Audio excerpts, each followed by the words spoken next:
Well, and you know that Mr. Harris is the one that's responsible for all the Burr Rabbits and the Uncle Remus stories. Now, Mr. Harris was born December the 9th between 1945 and 48. The reason being that they're not sure what the year is because his mom changed the year. She didn't want him to fight in the Civil War. Well, when Mr. Harris' mother got pregnant with him, her parents was upset, or her family, because she wasn't married. And because of that, she was pretty much out. So she ended up living in a little cottage. And how she supported Mr. Harris was by cooking, cleaning, and sewing for individuals. And so after that had happened, Mr. Harris, when he got up to age, rather, from like maybe the school age, starting I think like 5 or 6 years old, when he started school, he was an avid reader, extremely shy. He stuttered a lot, and he was extremely smart, but he was a prankster, and he used to do a lot of pranking because he did not want no one to notice the stuttering, right? So I understand, I heard that he would put like ants and bugs in drawers and turn them loose in the class, and the kids would go, really out of control. Anyway, so when Mr. Harris turned 13, he decided he wanted to help his mom out more with financially. So, but Mr. Harris, remember I said he was an avid reader, so he would go to the post office every single day looking and reading the newspaper. So he stumbled on an ad, and the ad says, looking for a 14-year-old boy for a typesetter position at Turner's Tonewall Plantation, and that happened to be in Eatonton, Georgia. Mr. Harris applied for the position, got the job, and so that's where his journey began. Well, Mr. Harris had the opportunity, because he has such a kindred spirit. So what happened, Mr. Addison Turner, he taught Mr. Harris everything there was to know about the newspaper business, from grunt all the way to editing. Well, while Mr. Harris was there, working there, he met this gentleman by the name of George Terrell, which happens to be this guy that you see here. Mr. Terrell was a slave. And so what happened, remember, he didn't have a father figure. And so they became really, really, really close, where Mr. Terrell allowed Mr. Harris to move in with them. So Mr. Harris lived with the slaves for 4 years. Within those 4 years of him living there, he had the opportunity to hang out with the slaves. So every night when the slaves get together, they would, sing these folklore, African folklore songs, tell the stories, and they would also tell the stories in the dialect.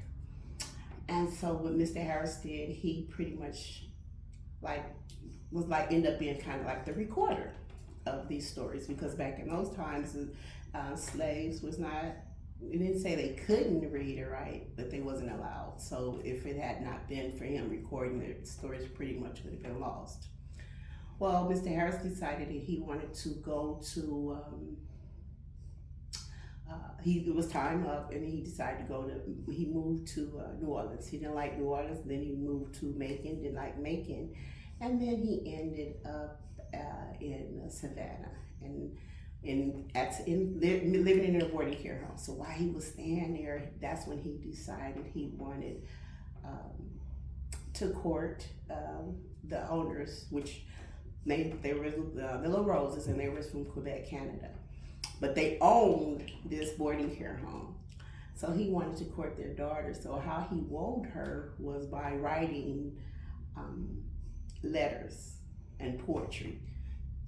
Everyone would love poetry, right? So, but he did that because, remember, he stuttered. So he didn't want to have no confusion. He wanted to make sure she knew he was falling for her. Well, they fell in love. Remind me of Nicholas Sparks movie, but anyway, they fell in love and got married. Until that union, they had 9 children. Unfortunately, 3 passed away at the ages 2, 3, and 7 of whooping cough and yellow fever. So then the Harrises decided that they wanted to leave Savannah, and they moved here to Atlanta, a couple of miles up the road on Whitehall Street. So they left there and they moved here. 6 months later, they moved here. At that particular time, they moved to this home, and at that time it was called the snap bean form. And the picture that you see here that is the house. This house. Now, when they first moved here, they had rented from this the family, which was the Muse family, and they had already started like renovations. But the Harrises had purchased the home in 1881, and they completed all the renovations. So when we start the tour, you're going to notice where there's I'm going to show you the additional rooms, and then of course there was a wraparound. It was a wrap. I'm sorry, they added a wraparound porch. So in the mix of them living here, Mr. Harris has such a kindred spirit where they had the Wrens. It was Wrens that pretty much took over their mailbox. And so he didn't want to interrupt anybody home. So he built another mailbox. So he allowed the Wrens to have that mailbox, and he made another one. But this is the mailbox that you see there that originally was owned at the house. But what happened, the Wrens would come in once a year and make a nest in the mail slot. So that's why they changed the name from the snap bean form to the Wrens Nest. Now, along Mr. Harris' journey, that's when he met Henry Grady, because at the time Mr. Harris was working for the Constitution, and that's where he would write the little snippets of stories of the Brer Rabbits and Uncle Remus stories, where a lot of people started writing in and wanted to hear more. So Mr. Harris decided to write the books. So his very first book that he wrote was Songs and Sayings, and it was written on in the corner of the front porch. So all the books that Mr. Harris wrote were written here at the Wrens Nest on that front porch. Now, it was over 185 books, but not all Brer Rabbits and Uncle Remus. There were other type of books as well, American literature, some history books, but none of those went anywhere. It was just the Brer Rabbits and the Uncle Remus stories. Okay, so when he was at the Constitution, so the Constitution ended up merging. That's when it became Atlanta Journal Constitution. And this desk that you see here is the very same desk that Mr. Harris sat at AJC. Okay, now I was mentioning that he had wrote over 185 books. In the bookshelf you see here, there is different books in there, and of course not all of them, but there is some that was translated in different languages. Now you're all going to also see in the first column on the third shelf, you would see that you have a book of drawings by A.B. Frost, which happens to be the first illustrator that Mr. Harris had used in the 1800s for his books. And then to the left of it, you'll see the book The Raven, which is the first edition by Edgar Allan Poe. Mr. Harris was actually a fan of Edgar Allan Poe, so they gave it to the museum. Now, if you notice on top of the bookshelf, there's books of, we have a program here called the Scribes program, and it geared towards two middle schools. And so you would give a kid a topic to write about, and then they would write different stories, and they all combine it into the book. And we have mentors for them, so that's something, and the kids love it, because they writers, so, and generally it had been, because of the pandemic, we had to kind of like cut back, but what the beautiful thing is, when it was available, the book would launch at the Decatur Book Festival. So the kids, it's something big, they get the cake, and then it's a celebration. So it's a beautiful thing for the children in this community. Now, from what I understand, those two animals you see, Brer Rabbit and Brer Fox, they were brought here in 1946 by Walt Disney for the movie of Song of the South, when it premiered at Fox Theater. Okay, so the rabbit that you see behind me, that also was drawn by Mr. A.B. Frost for Mr. Harris in the 1800s. So it's like the very first animal or trickster with clothing on. So you have, what you call those rabbits? Roger Rabbit and all those, they're actually come from the grandfather, which is Brer Rabbit, okay? So So when we start the tour, you're going to notice in each room that you see the light, that's called a gasolier. So the two globes that's pointed up is ran by gas, the two globes pointed down is ran by electric. And that's in every room. Now behind me, that's the fire. This is the biggest fireplace that's in the museum. We actually have every room has a fireplace except one, which is our exhibit room. Okay, so that kind of gives you a brief synopsis of who Joel Chandler Harris is, and then we can pretty much start the tour. Any questions? Nope. All right, let's go.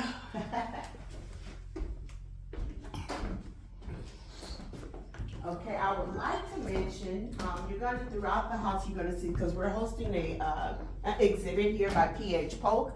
And P.H. Polk was kind of like before his time, but he was a famous photographer. So throughout the house, you're going to see some African-American pictures from Mr. P.H. Polk. Okay, so now this room you see here, this is actually the room that I showed you. And that's added on, okay?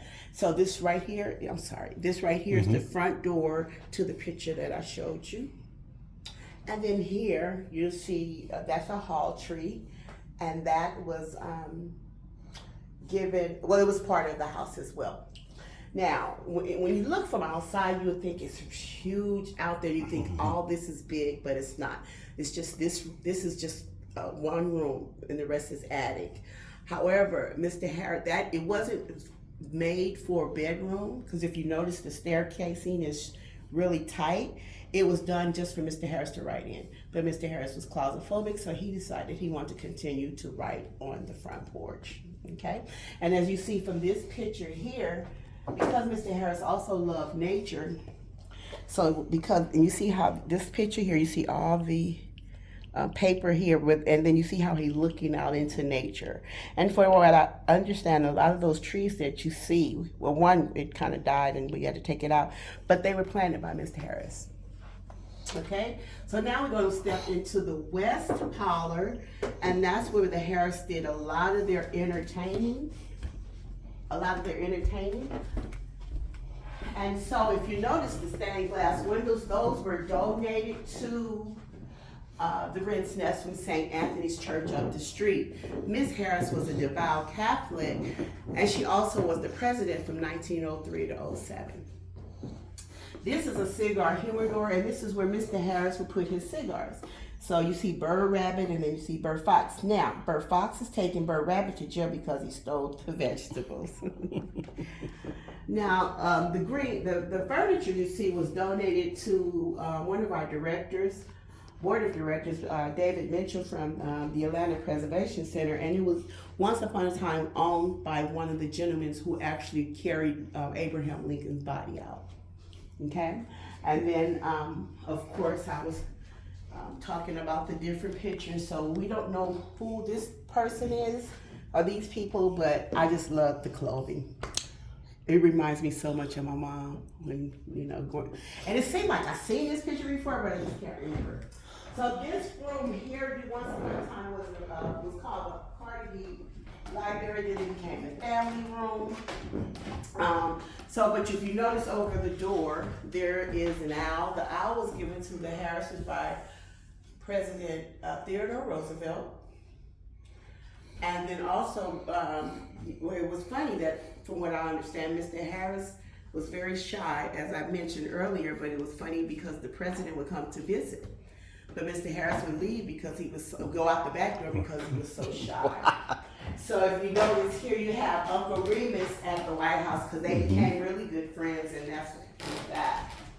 Now over here, you'll see there's a picture of this is Mr. Harris, of course, and this is James Joachim Riley, who also was a famous writer, and they were best friends. And then you have Andrew Carnegie and Mr. Harris there.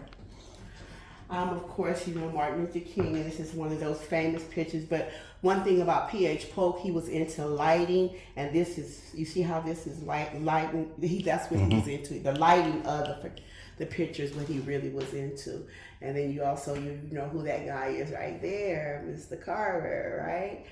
And then the settee you see there, that is original to the Harris.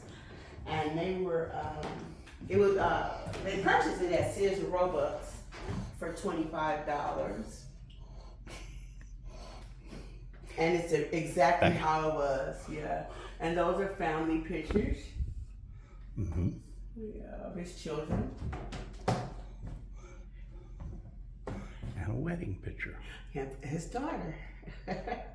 So now we can step into the girls' room. I don't have enough light.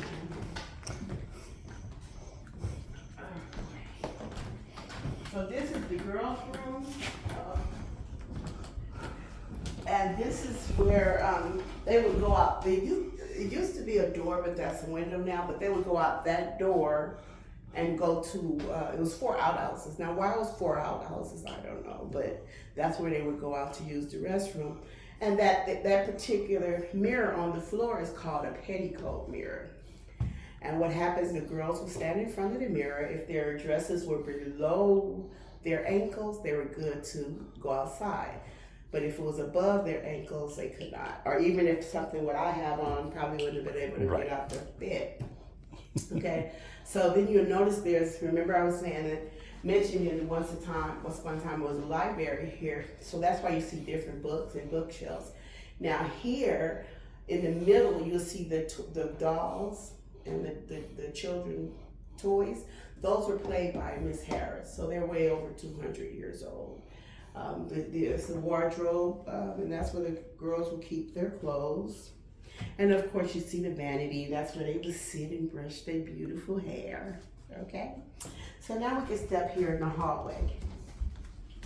Now, this is where Miss Harris allowed the Church of the Street, St. Anthony's, and they would, let me cut more light. St. Anthony's would come and have catechism classes here. And when they would have the catechism, and Miss Harris, she played the piano, and this is the piano that she played for the catechism classes.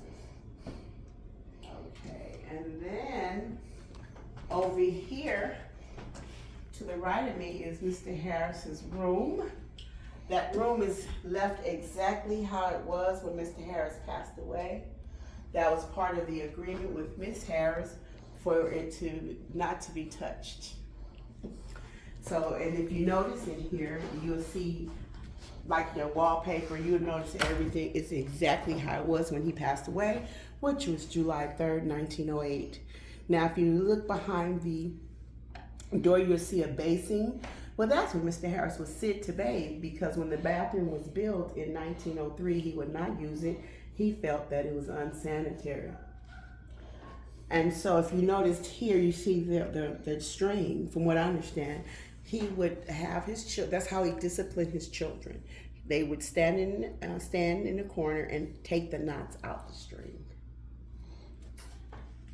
Now over here, this is special to me, because first I love sculptures, and this gentleman by the name of Mark Hopkins Mark Hopkins went to school, high school with Miss Annette Shakespeare, which is Mr. Harris's great-great-granddaughter. And so you have Mr. George Terrell telling the stories to Mr. Harris, and you see how he's so engaged, and then all the tricksters was developed. So you have Bear, Fox, Tar Baby, and Rabbit, and then of course Mr. Harris, and then the book, and then as he's gotten older. But I just love that. Now this is different memory things of from the movie Song of the South. So it's a lot of things in here from Walt Disney himself. Okay, now we can step over here to the exhibit room. Now this is where majority of Mr. P.H. Polk's work is, and so you have like different pictures of it. These are bygone era. Mm-hmm. I said, these are a bygone era right here. Mm-hmm. My mother picked cotton, and she said her fingers would be so sore. And, cotton is hard on you. yeah, so she said. What I find amazing is that city folks will actually pay big money for a cotton plant. Yeah. And I have 50 acres across the street from me where I live at. Oh, really? Of Yeah. cotton? Of cotton. Actually, it's probably closer to 100 acres if you go to the next field over. And that's where you live now? Mm-hmm. And that's where? Wrens, Where is Red? straight out US 1, about 30 miles out. Only 30 miles out. Mm-hmm. Wow. It's because I'm from California, so I don't really know which. Yeah, see, that's. Yeah, it's like Yes. kind of like the country. Yeah, for somebody like that, yeah, it'd be country for you. It's just out of the city limits for us.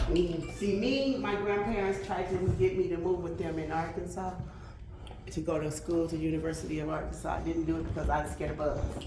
So you're good.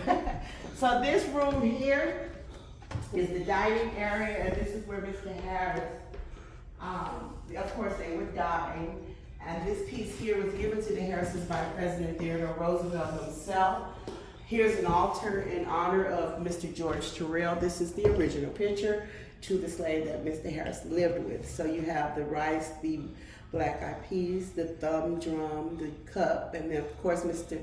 Terrell used to love to cook gingerbread. And that's why we have the gingerbread in the cast iron skillet. And then over there, that's Miss, what we call, that is Chloe. Chloe worked for the Harrises. She actually she milked the cows for them, okay? And then of course, Mr. Harris has a staff in 1948.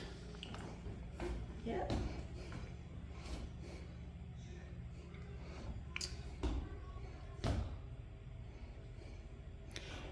Yeah, I've had people that ask me why I videotape places like this and all. And I tell people, I said, y'all don't understand. There's people that have never left the town they're in and would never see this any other way. Yes. Well, I'm glad to be a host. And then here, this china was Mr. Harris's daughter, Mildred. And that's where you would, that's why you have the image. It's all right. And that pretty much concludes the tour.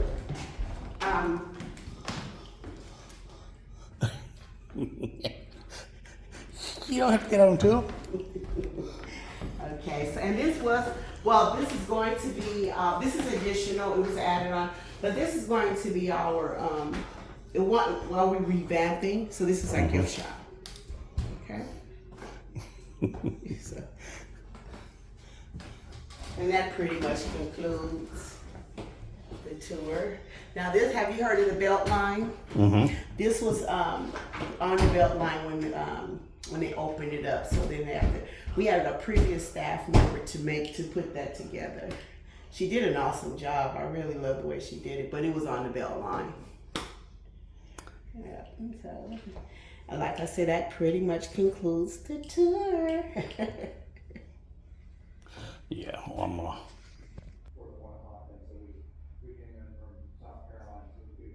Oh, okay, so you want to just wait? I think we have this, but it looks familiar. I think we do. Okay. Yeah. Interesting. Okay, well, so it's up to you guys. You just let me know because I know she'll be here in probably don't call it, but I am here. So you guys, it's up to you. We can walk around and then we get to your. You can walk if you want to walk around now, and then I'll give you the tour after you. Here. Yeah. Okay, so you guys walk around and then we'll, I got a 6-year-old that's working with me, and he did not want to. I know my 6-year-old is working. Now he used to love me. Yeah. It was my he opens the door, and that's his job. Change the sign, but he said, today, because they're moving back to Vegas. He says, I really need to go help my mom. Yeah. Move. I said, oh. But he is a good helper, but yeah. I said, I need you to Wrens Nest to help me. So, but at least I said, well, you don't have to work today. I'll just give you my computer. So, or whatever.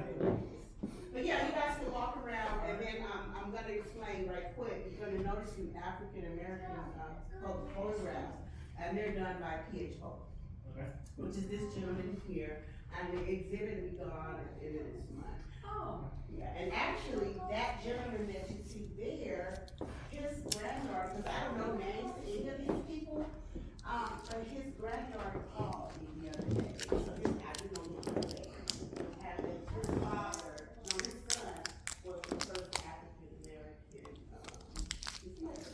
yeah, first African American, yeah. Yeah, you can walk around and then I'll give you a tour.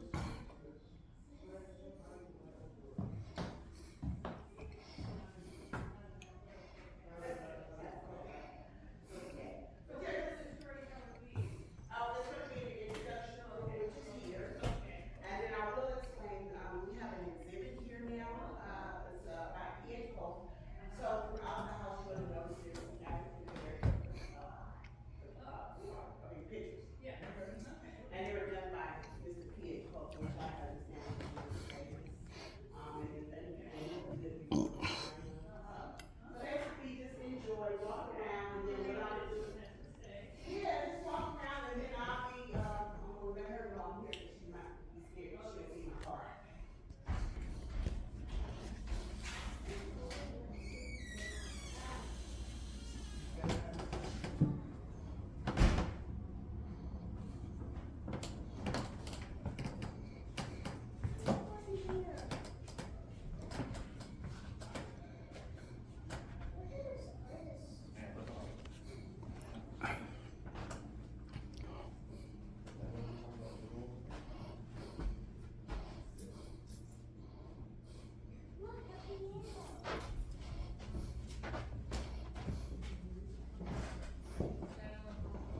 That's pretty piano, isn't it?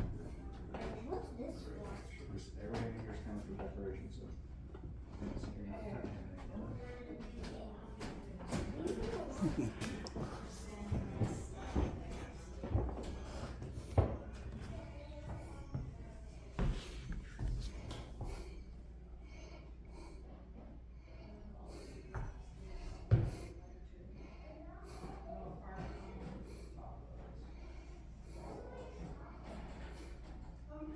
touching anything.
Every room could be utilized except that one, because that's the historical. Did she tell you about that one? Okay. And this is a bigger, now, because you guys doing August 7th, right? These would be gone. If not, then we check it out.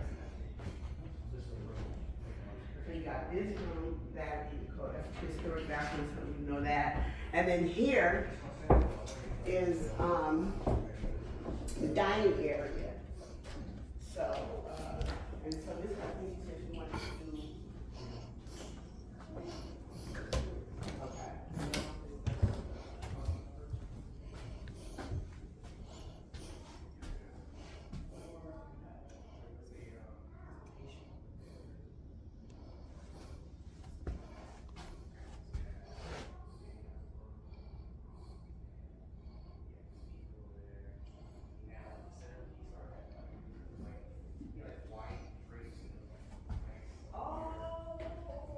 Oh, yes.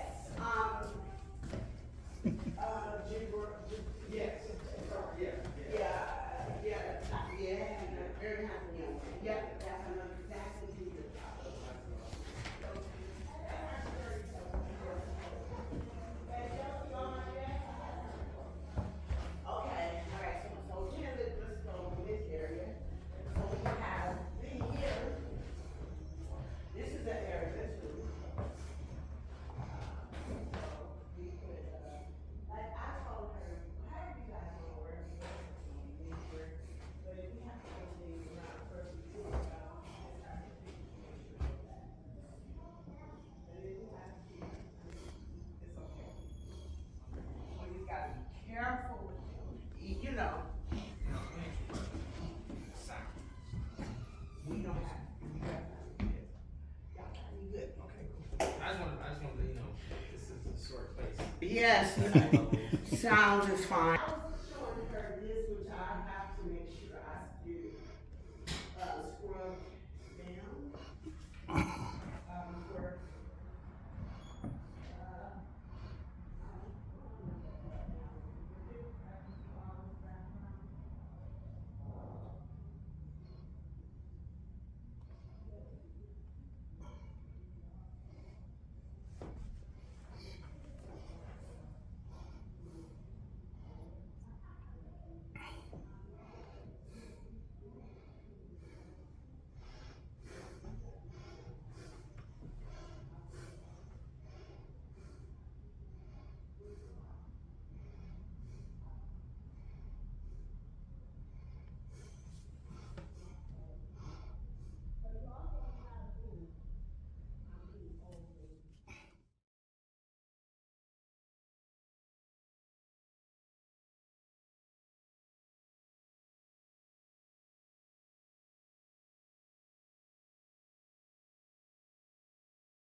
Long, long time ago, all the animals lived in the forest. They did everything just like us. They lived in houses just like us. They wore clothes just like us. They cooked their food just like us. They even fussed and fought just like us. Now, of all the animals in the forest, there was a brer rabbit, brer fox, raccoon, sister elephant, sister cow, sister rhinoceros. All the animals lived in the forest. But there were two animals always playing tricks on each other, brer rabbit and brer fox. Every morning when brer rabbit woke up, the first thing on his mind was how he could trick brer fox out of some of his good food. Every night when brer fox went to bed, the last thing on his mind was how he could have brer rabbit over for dinner. Well, he didn't exactly want brer rabbit to come over and sit down with him at the table and have dinner. He wanted to have brer rabbit on the table so he could eat him up for dinner. So brer fox came up with this brilliant plan. He decided to take a big batch of tar. Do you know what tar is? Do you know what it is? It's that stuff that they put down out on the street to hold the street in place. But before it gets hard, it's soft and sticky. But it's sort of like Play-Doh. You know what Play-Doh is, right? So he took a big batch of tar, shaped it in the form of a person, put a head on it, gave it some ears, some eyes, a nose, gave it shoulders, arms, legs, and feet, sat it in a chair on the side of the road. Now, Bro Fox thought, if I'm going to be successful at tricking Bro Rabbit so I can eat him up and have him for my dinner, I need to have a really great plan. So he thought about this plan. He decided that he would, now he knew that Brother Rabbit, what is something you think a Brother Rabbit might really love? What do you think?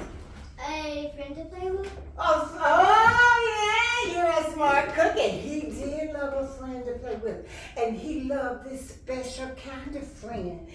He knew that Brother Rabbit prided himself on being a ladies' man. So he decided to dress the tar baby up.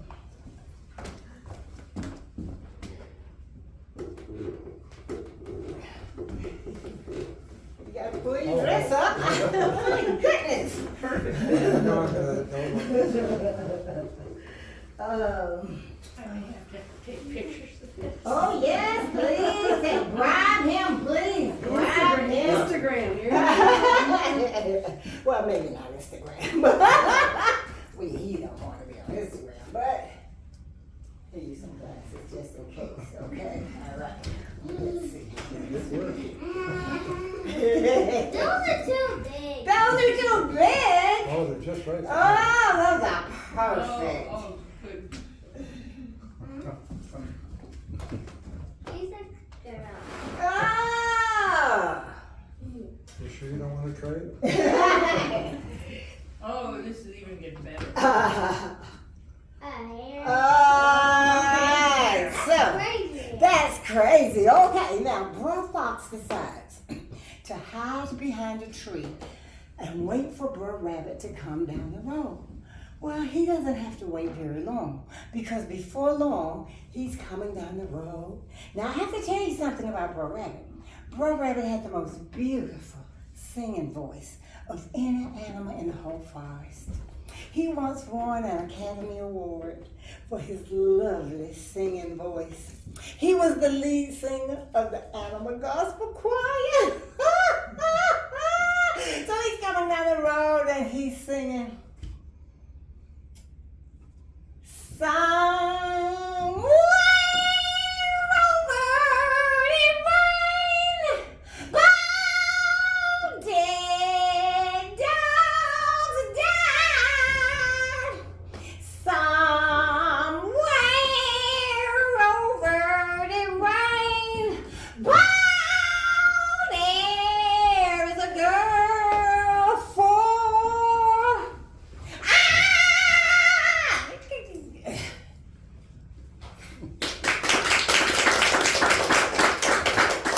So Bro Rabbit goes over. Wait just a second.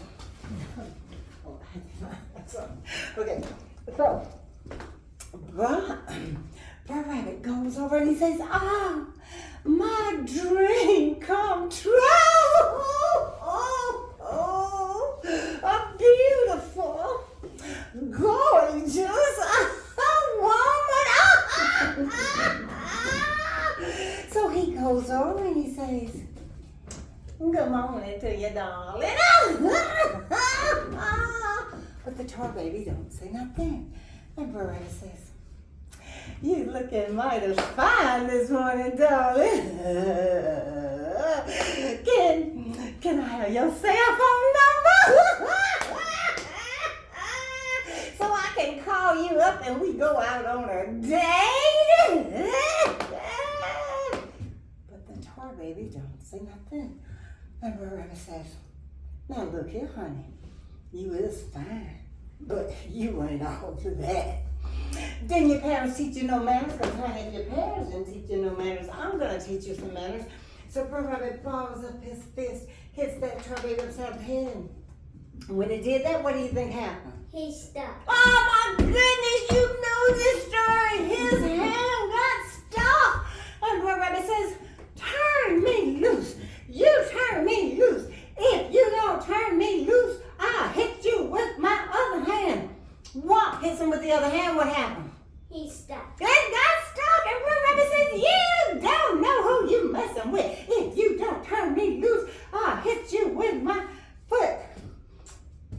right foot, and what happened? He got stuck. Oh, you're about to make me really, really mad. If you don't turn me loose, I'll whop you with my other foot. Whop him with his other foot, and what happened? He got stuck. Oh! You don't know who you messing with. If you don't turn me loose, I'll whop you with my head. Whop! Hit the turban with his head, and what happened? He got stuck. Oh, now this is the picture you gotta keep in your mind. Because this is the way poor Brother Rabbit was all stuck up on the turban. Now, about that time, Brother Fox, who had been hiding behind the tree, comes out, looks at poor Brother Rabbit all stuck up on that turban, and he goes, "Ah! Good morning, Brother Rabbit. Looks like you're a bit stuck on yourself. I guess you know what I'm having for dinner tonight. Barbecued rabbit. Now this wasn't so funny to Brother Rabbit, because the last thing he ever wanted to be was anybody's dinner, especially not Brother Fox's. So Brother Rabbit says,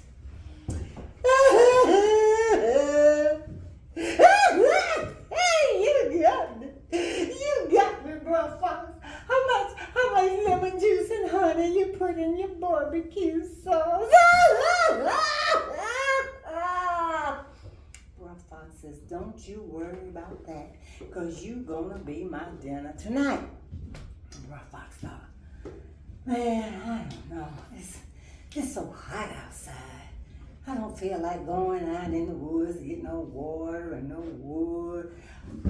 I think I'll just hang you by the neck. Oh, this is all do anything you want to do to me.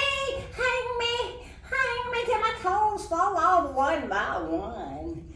Hang me till my fingernails come out one by one. Do anything you want to do to me, but please, whatever you do, don't throw me in that briar patch over yonder with all those sticky briars sticking in like pins and needles.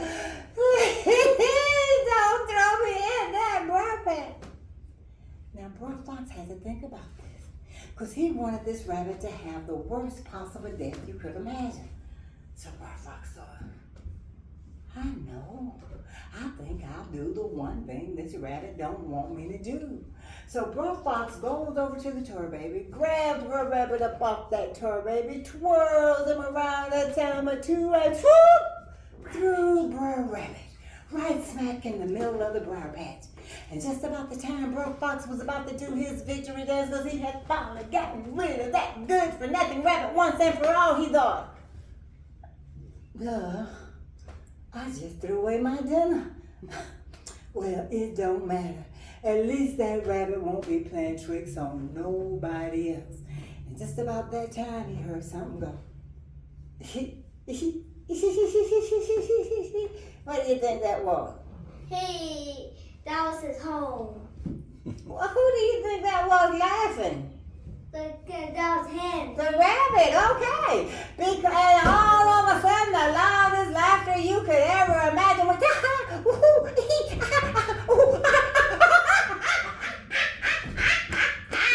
fooled you again, Brother Fox. I fooled you again. I was born and raised in the briar patch. Born and raised in the briar patch. And Brother Rabbit jumped up and ran off down the road. Thank you.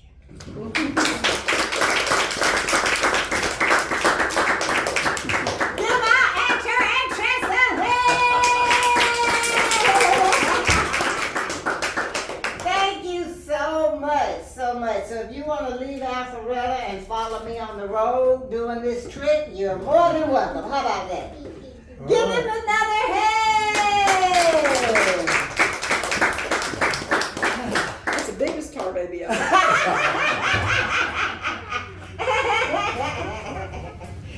Alright.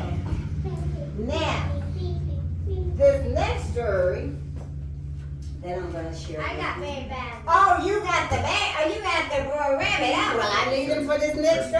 so you better let him go. All right. They die in one story and they live it again in the next one, but that's the Joel folktale. All right.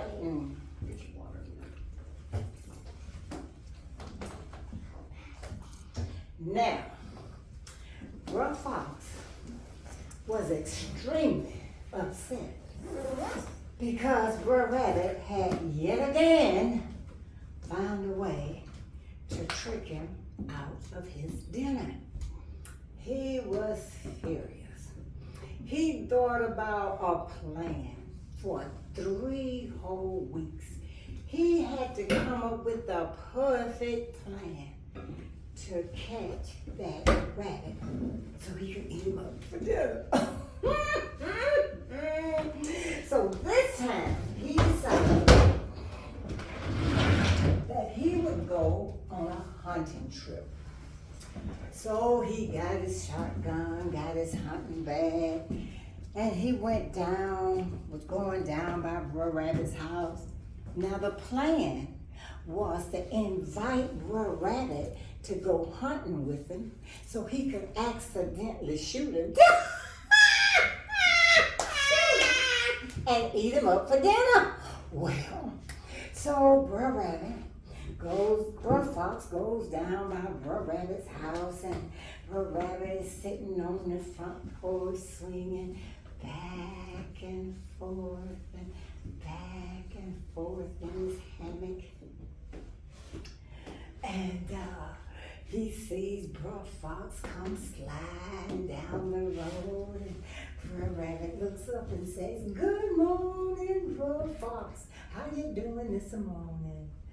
And Brer Fox says, "Oh, fine, Brer Rabbit. How you doing today?" Brer Fox says, "I'm going hunting today. Would you like to go with me?" Brer Rabbit says, "No, I don't feel much like hunting today. I think I'll sit on the front porch and watch my toenails grow." He kind of laughed at his own joke. So Brer Fox thought, well, no point to let a perfectly good hunting day go to waste. So Brer Fox went down the road. He hunted all morning long. He got some ducks and some geese. He pulled up some carrots and some celery and some spinach. Oh, he stuffed his bag with all that good food. His plan was to invite his girlfriend to dinner. And he could see that smile on her face because she was the prettiest girl in the whole forest. And when she smiled, she had this one tooth that sat right there in the middle of her head. And it was a golden yellow because she never brushed it out. He was so excited. And so, now in the meantime, Brer Rabbit starts to get hungry. Now Brer Rabbit says, if I were to ask Brer Fox for some of his good food, do you think he'll let me have it? Well, what do you think? I think he'll shoot him with the gun. Oh, no, but Brer Fox has the gun now, okay. So when Brer Rabbit says, well, no, Brer Fox, he won't let me have none. You all know him, Brer Fox. He wasn't going to let Brer Rabbit have no food. So Brer Rabbit says, this calls for a plan. Now, if it's one thing that the animals in the forest was never short of, it was a plan. So Brer Rabbit decided to go down the road and lay down and pretend he was dead. So Brer Fox is coming down the road now. Now I know you thought that Brer Rabbit was the best singer in the forest, but now Brer Fox was a pretty good singer too. So he's coming down the road, thinking about his girlfriend. Oh, he's hoping she wear his favorite cologne. His favorite cologne was skunk oil. He was so excited. He's going down the road, he's like, and he's singing a song, and he's singing, I need love, so much love.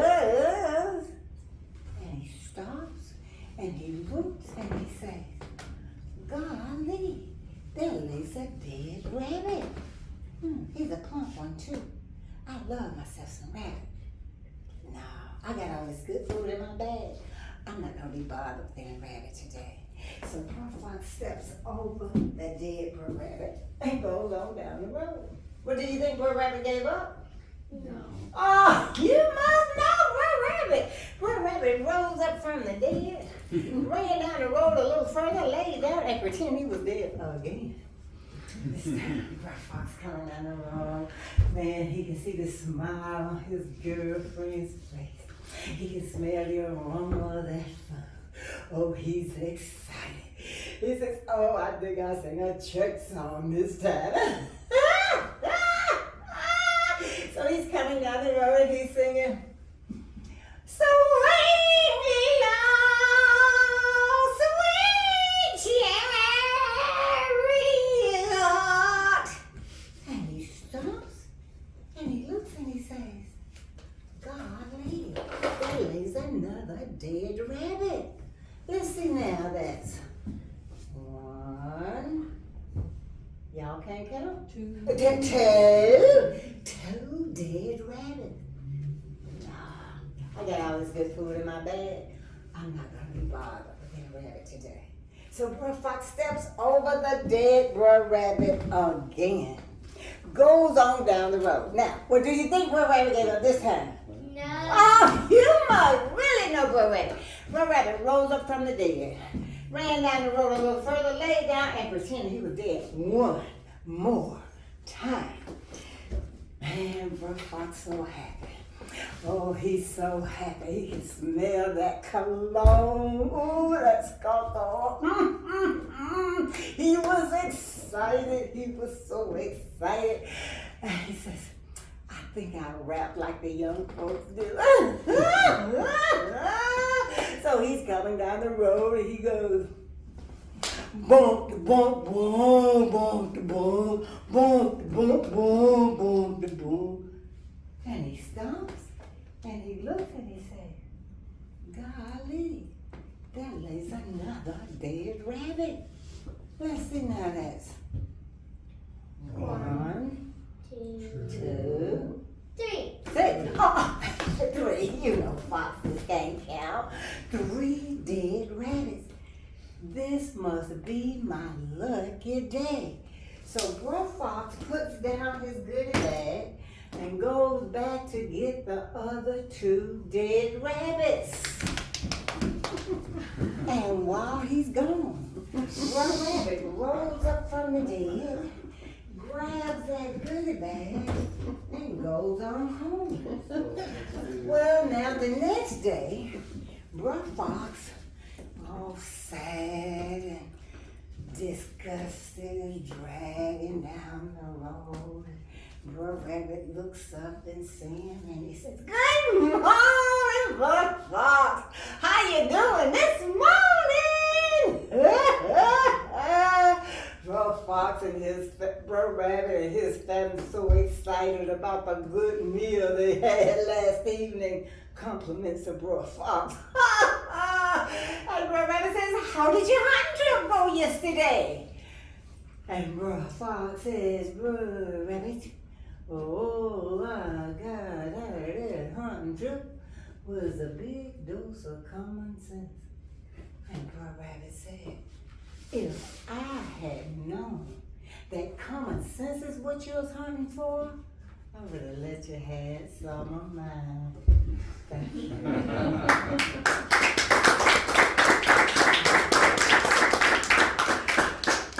Are there any questions that anyone has for me? I do. When did he start writing the stories? What year? I'm not sure. You have to ask the other lady about that. She tells you. I just tell stories. I don't know when they started, where they came from. I'd like to give you a card if you need me. I have, you can find me on YouTube, and you can also, and you can also find me on my website. I have lots of different, I have about 60 different stories on my website. They're mostly designed for schools, but they're kind of good. And have this one for myself. If anybody decide that they would like to, if they go to my website and decide they want to view one of my stories, I will send you one complimentary that you can view on your computer or TV or however. Now, do they still have the big storytelling festival here that they used to have years ago, where there were lots of storytellers all around the property? I'm not sure that the Wrens Nest do that anymore, but you might mention it to the young lady because it's something that they used to do, but they haven't had that recently. I think a lot of things changed with COVID, so we're just trying to get life back together after COVID. Well, this one was here when he was about these two ages when we lived in Roswell. Bring all the way down. We did. Yeah, I mean, people come from everywhere, all out of the country. Like I said, the lady from Canada, people from France, Portugal, people just come from everywhere to hear these great stories. Well, you can come on in. We're finishing up, but come on in. Are Joel Chandler Harris's stories still accepted commonly throughout the country and in schools with the vernacular and the history? I'm not sure if they're still told, and some people. Thank you for stopping by today and enjoy our channel. And please remember to hit subscribe. It will cost you nothing. Also, ring the bell and hit the like button if you would.